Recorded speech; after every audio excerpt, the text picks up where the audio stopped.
आदरणीय प्रधानमंत्री जी, आज आप हमारे बीच में आए हैं, एक विशेष ये अवसर है। इससे पहले भी जब आप आए, हमारा मार्गदर्शन आपने किया, हमको अपना आशीर्वाद दिया, लेकिन आज का अवसर मैं कहूंगा ये और भी ज्यादा व्यवहारिक और विशेष एक प्रकार का महत्व रखता है, क्योंकि आज लगभग 10 साल पहले 2013 में जब आप प्रधानमंत्री अभी नहीं बने थे, जैसा राव साहब ने बताया, आप मुख्यमंत्री गुजरात के थे,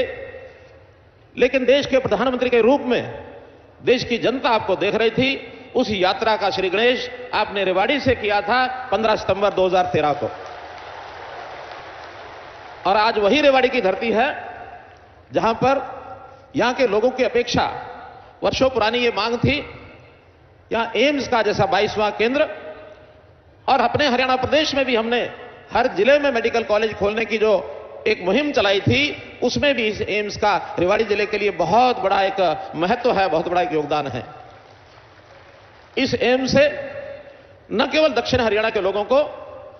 बल्कि राजस्थान के लोगों को भी बहुत बड़ा लाभ मिलने वाला है, क्योंकि यहां से 5 किलोमीटर दूर राजस्थान भूमि शुरू हो जाती है। तो इस नाते से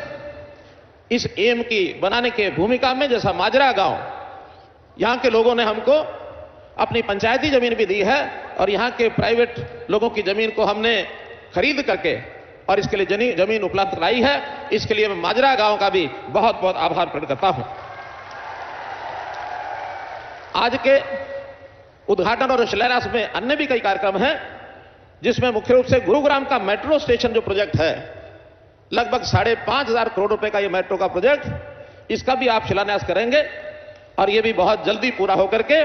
न केवल स्थानीय गुरुग्राम के लिए बल्कि प्रदेश देश के लोगों के साथ साथ बहुत बड़ी विदेशी कंपनियों के लोग भी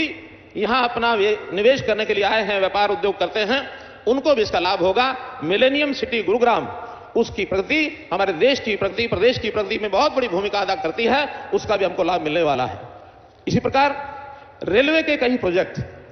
हमारा इंफ्रास्ट्रक्चर, चाहे सड़क मार्ग हो, चाहे रेल मार्ग हो, चाहे हवाई मार्ग हो, पहला हमारा हवाई अड्डा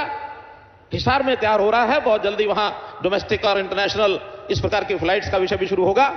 रेलवे का जाल फैलाने में आज एक बड़ी रेल लाइन रोहतक से लेकर के हांसी तक, क्योंकि इसके कारण से पश्चिम हरियाणा दिल्ली से बहुत छोटे मार्ग से जुड़ जाएगा, उसका भी आप उद्घाटन कर रहे हैं, और अभी थोड़ी देर में वहां पर पहली रेलवे गाड़ी जो है उसको शुभारंभ करने के लिए आप हरी झंडी दिखाएंगे। रेलवे के इतिहास में यह भी एक बहुत बड़ा दिन हमारे लिए है। और ऐसे ही जैसे बहुत प्रकार के सांस्कृतिक महत्व की बातें हम आज देख रहे हैं, अपने देश की जनता उस ओर कैसे आगे बढ़ रही है। 22 जनवरी का वो दिन, जिस दिन अयोध्या में भगवान श्री रामचंद्र जी के प्राण प्रतिष्ठा कर मंदिर में, और वो एक ऐतिहासिक दिन बना है। देश में राम राज्य की जो कल्पना की जाती थी, एक प्रकार का प्रत्यक्ष, वैसे तो पिछले 10 सालों में आपने जो हमें राह दिखाई है, राम राज्य की ओर आगे बढ़ रहे हैं। अब और ज्यादा संकल्प पक्का हुआ है कि उस प्राण प्रतिष्ठा से हमारे नेतृत्व की प्रतिष्ठा भी बहुत बड़ी है। और जो और अच्छी बात हुई, अभी कल ही अबू धाबी में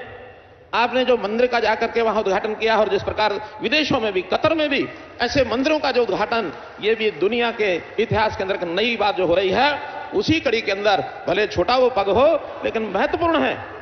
कि कुरुक्षेत्र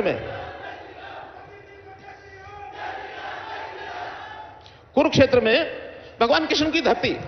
महाभारत के काल को हम याद रखते हैं, उनके इतिहास में पढ़ते हैं, लेकिन उसका प्रत्यक्ष कोई ऐसा केंद्र जिसका अनुभव आज किया जा सकता है, तो लगभग 250 करोड़ से लेकर यानी इससे भी ज्यादा राशि का एक अनुभव केंद्र वो बनाया गया है। उसका भी आज उद्घाटन आप करेंगे, तो हमारी सांस्कृतिक धरोहर देश की है, वो निश्चित रूप से इसमें 4 चांद लगेंगे। तो मैं तो यही कहूंगा कि देश की इस प्रगति में हरियाणा का अपना योगदान है। आप हमारा मार्गदर्शन करते हैं, आशीर्वाद देते हैं,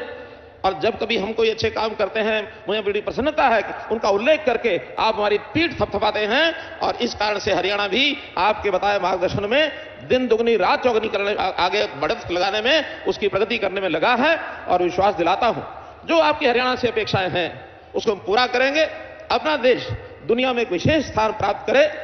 5वीं शक्ति से हम तीसरी शक्ति, आर्थिक शक्ति दुनिया में बन जाएं। दुनिया के अंदर भारतवर्ष को विश्व गुरु कैसे कहलाया जाए, इसमें जो भूमिका है, मैं विश्वास दिलाता हूं कि आप